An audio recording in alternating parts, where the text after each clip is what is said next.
In the news this week, concerns about future impacts to environment as advocates step up the fight against Westport's freight plants. An exclusive follow-up report on the Perth fake police car matter. Is it illegal or an intimidation issue?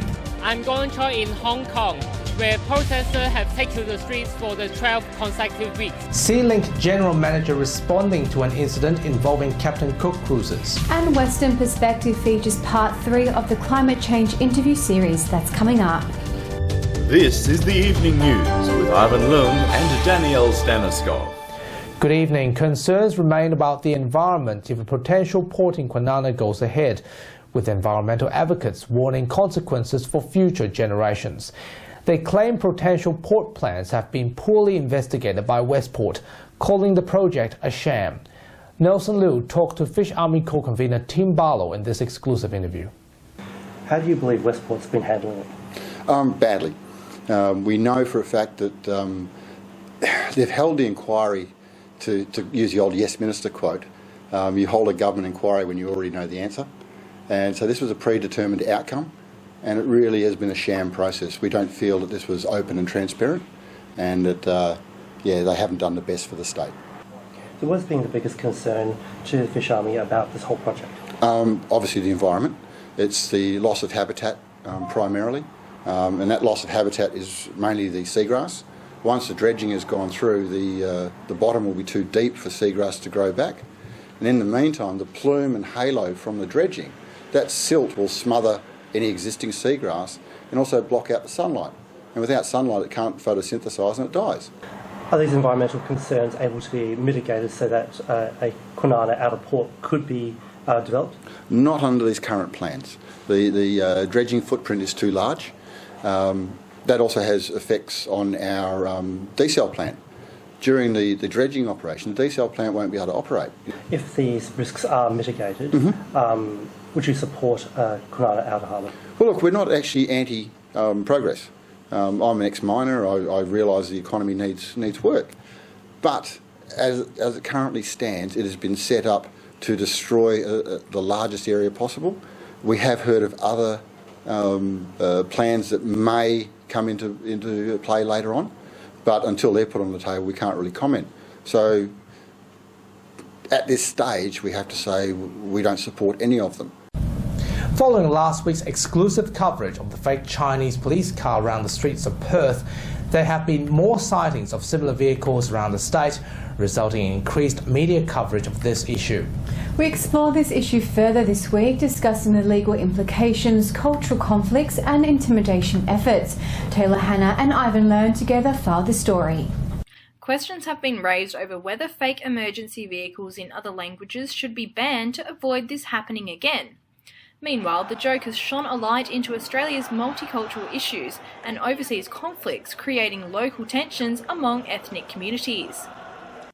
Prominent criminal lawyer John Hammond said the fake Chinese police car is a potentially illegal prank gone wrong, with the driver of the vehicle having no right to impersonate an authority.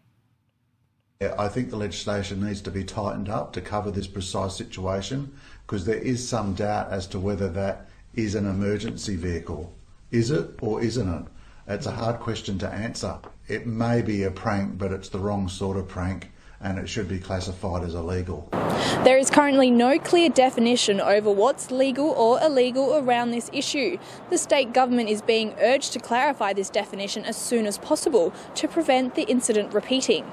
Political expert Dr. Ian Cook said Australia needs to have a national conversation on cultural sensitivity, otherwise multicultural tensions will be brought into this country. What we need to do is have a conversation around this that makes the people involved understand a little bit more about what they were doing and about how many of us are reacting. So I think that this is one we're going to have to talk our way through it.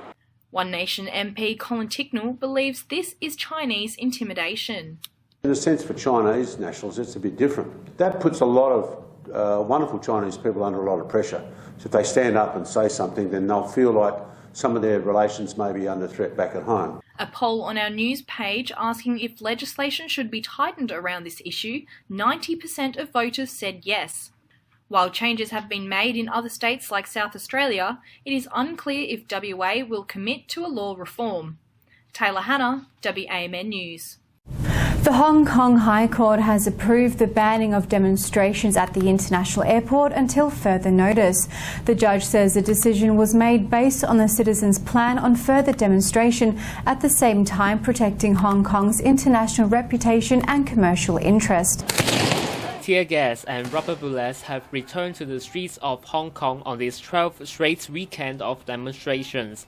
More than 1,000 protesters faced off with the police in Kowloon East yesterday, throwing bricks and petrol bombs to the police. While on Friday night, approximately 200,000 people gathered peacefully, forming a human chain across the city.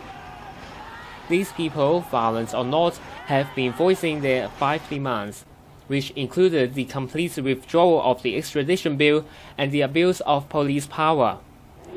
To avoid further clashes in the subway stations, the local train operator, MTRC, has applied for a court order to forbid demonstrators from gathering at the stations. The court order will be effective until next Friday. Gordon Choi, WAMN News, Hong Kong. Federal opposition leader Anthony Albanese gave his speech at the WA Labor Conference just 3 months following the shocking election defeat. During his keynote address today, Mr Albanese made it clear that the members need to honour the party's traditions and values as WA Labor prepares for the state election in 2021, led by Premier Mark McGowan. It has been a difficult period for Federal Labor, but we're united, we're determined, we're committed. We will ensure that we have a plan, not for next week or next month. We have a plan for 2022. Meanwhile, the walkout incident which happened on Saturday did not repeat today, despite delegates have different opinions on certain policies, particularly regarding the future of Fremantle Port. An incident in Fremantle involving Captain Cook cruises saw a man sprayed by a hose. The man was standing on the fishing platform wearing headphones as the boat approached. The man didn't respond to their attempts to ask him to move. A heated argument then followed. General Manager of Sealink, Andrew Lane, responded to the incident via a statement. He strongly denies the accusations that staff sprayed a member of the public with a hose or entered a verbal altercation with the gentleman. He said the man was being verbally abusive to both the staff and passengers who were disembarking at the time. Where he was standing was putting himself, other members of the public and other vessels at potential risk. Mr Lane said the matter was reported to Fremantle Port Security with concerns raised over the man's safety and well-being. Operation Athena Alpha has seen the WA Police work alongside other police jurisdictions following the firearm thefts within the community, which poses a risk to both public and police officers' safety. Between January 2016 and January 2019, there were 574 incidents in metropolitan and regional WA, where 1,653 firearms were stolen as a result of either burglary, robbery or stealing offences. Inquiries into these thefts revealed firearm licence holders did not secure firearms and ammunition correctly, in compliance with regulations.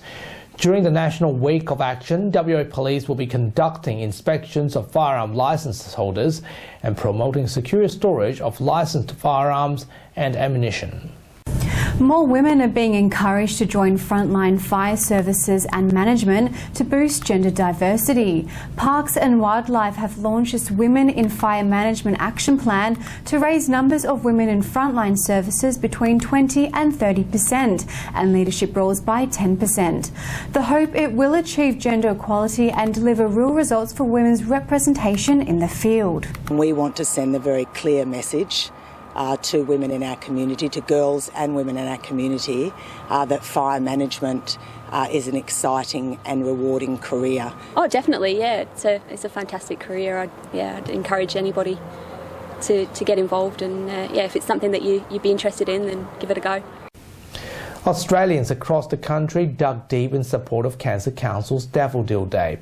Now in its 33rd year, Cancer Council is hoping to raise more than $4 million for essential research funding and to give hope to those affected by cancer.